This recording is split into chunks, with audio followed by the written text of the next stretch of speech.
We want to let our viewers know you're currently in Ukraine, as Kyiv has been launching increasingly frequent drone attacks inside Russia and hitting these high-profile targets that we've been hearing about. So you are there. What should people here in the U.S. understand about where this war stands today to give us that inside look? What can you tell us? First of all, Ukraine did not gain this ability to strike deep into Russia overnight. This was the result of planning early on after the full-scale invasion.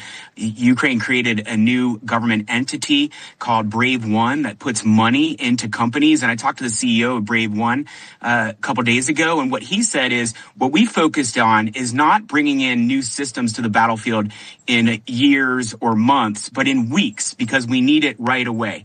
And they focused on those types of companies that could innovate very quickly. And the battlefield changes very quickly. I was able to go near the front line and talk to some drone operators. They said if you leave the front line for a couple weeks and you come back, there's a whole different tactic. There's new technology. I also talked to a former U.S. military person who's fighting here in Ukraine on the side of Ukraine. And he said he worries that the U.S. isn't learning what Ukraine has learned on the battlefield, that the next war is going to be it's going to heavily have drones, both long-range drones and short-range drones that are used on the battlefield. And the U.S. should be doing more to learn from Ukraine to adopt this technology and also adopt the defensive technology that we will need if we have to go to war with a country that has drones. And likely every country will have them in the very near future. Right. Good point. All right. Former State Department official David Tafuri coming to us live from Ukraine. Thank you very much for being here today. We appreciate your time.